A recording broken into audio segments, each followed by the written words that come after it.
We have another Dallas Mavericks trade to discuss.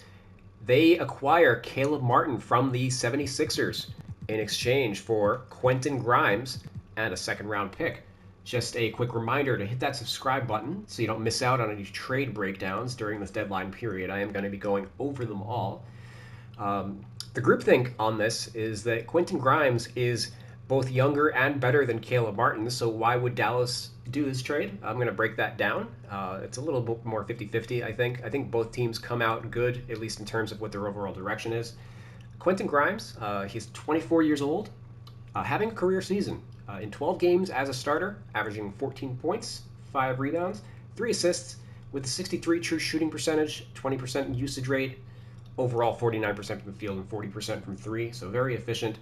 He's not a movement shooter, doing most of this on spot ups, and that goes for basically his entire career. He's never been a movement shooter. 34% of his possessions are spot ups. He is 86th percentile on those, and he took a lot more spot ups in his first 2 years with the New York Knicks, where 49% and 51% of his possessions were spot ups, so basically half of his offensive game. He's diversified himself more since then. This season, 10.5% of his possessions are pick and rolls. That mark was only 3% last year. And when you add in ISOs, it's 7%.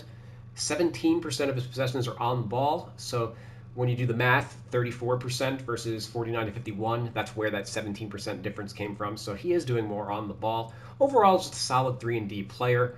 Maybe a little bit of untapped offensive potential. He projects to be the long-term starting shooting guard on this team next to Tyrese Maxey.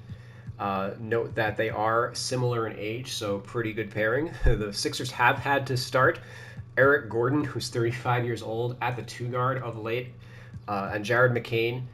Obviously, he also is young, like Maxey, but he's too small to realistically play in the starting lineup next to Maxey. He profiles as more of a sixth man. So overall, the Sixers get somebody who is probably going to be one of their top 3 guards for the foreseeable future.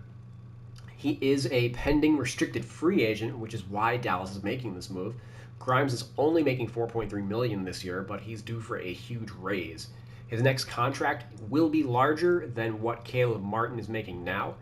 Depending on your opinion of, say, Cam Thomas on a playoff team, Grimes projects as the number 1 shooting guard in the 2025 free agent class, as contenders obviously are going to value what he brings to the table more than Cam Thomas, for example, has just like a very lottery centric volume scoring game.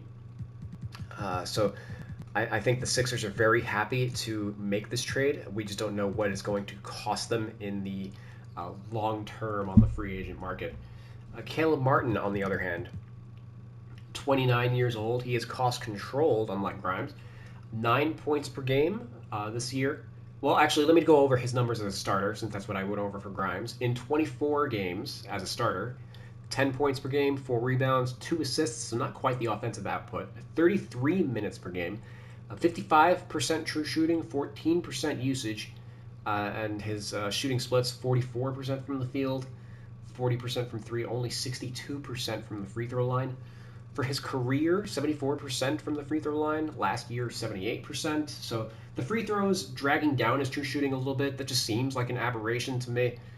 But overall, he is a weaker overall shooter than Grimes.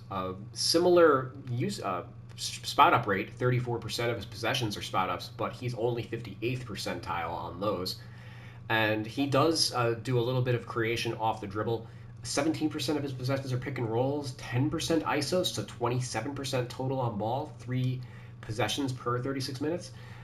But he's not particularly good at those, more or less just being asked to do a little too much on the ball. He's had to do that with other Philadelphia 76ers out of the lineup, like Paul George, like Joel Embiid, etc., even Jared McCain. So I would expect that both of these guys are going to fit neatly into each other's offensive roles, because Martin's not a movement shooter either. Grimes is just a better standstill shooter than he is. But that doesn't mean that the Mavericks aren't getting anything with this trade, that they're making a straight downgrade. Martin is definitely more versatile defensively than Grimes is. And the Sixers, going over their positional stuff again, is they have more wing depth with Paul George and Kelly Oubre, even KJ Martin in the fold. So they didn't need Caleb Martin as much. He wasn't the greatest fit next to those guys. So Martin with Dallas, more of a wing. He's a better rebounder than Grimes, especially on the offensive glass, and he can play 2 through 4 on defense. He's also a proven playoff performer. 61 true shooting percentage in the playoffs in 45 games. Obviously, he had his heroics in 2023 against the Celtics in the conference finals, but even last season, he still punched above his weight against Boston with Jimmy Butler out of the lineup. Whereas Quentin Grimes, still very unproven as a playoff performer. He was actively bad in 2023. Only 45% true shooting in the playoffs. Basically, lost his rotation spot in that during that playoff run. So, and Grimes, he largely duplicates what Max Christie does. Christie just acquired in the Luka Doncic trade, um, as well as like an experience level versus Martin. You could just like Martin, you can play next to Christie, and I don't think you necessarily could play Grimes next to Christie. They're a little too similar. So I think that Martin's experience and just defensive versatility is going to help him a lot there. And Martin, essentially, he splits the difference between Najee Marshall and Klay Thompson. He's a better shooter than Marshall and a better defender than Klay. So that probably means he's going to end up in the closing lineup a fair amount of the time next to, say, a PJ Washington at the 4 and AD at the 5. Yeah, so Martin, he is, as mentioned, cost controlled. That is the most important aspect of this deal. He got a 4-year, $35 million contract this past season. So they have him locked up until his age 32 season. So basically over the rest of his productive years. And as mentioned, Grimes is probably looking at a contract that's going to exceed this. Consider that Max Christie got 4 years, $32 million, and he really didn't even show much as a 20-year-old en route to that deal. So you kind of have to pay for potential when you're signing these young guys. So I think that the Dallas Mavericks, because they made the Luka trade, regardless of whether that was a smart move for them, they've made it clear that their prerogative now is to win now. They're prioritizing their next 3 to 4 years rather than their next 10.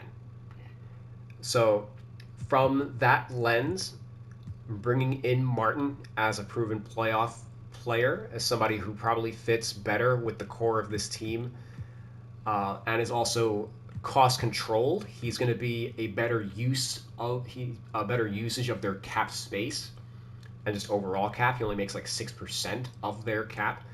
So that's essentially why I think they are making the trade. Overall, solid move for both teams. Again, you can't analyze this trade with the Luka Doncic trade has already been made. You can't cry over spilled milk. So in terms of what the team is moving towards, like this makes sense based on what they're doing, what they've chosen their direction to be. Anyway, if you like this video, hit that like button, please. Help the algorithm, and be on the lookout for more trade deadline content. I'll see you guys later.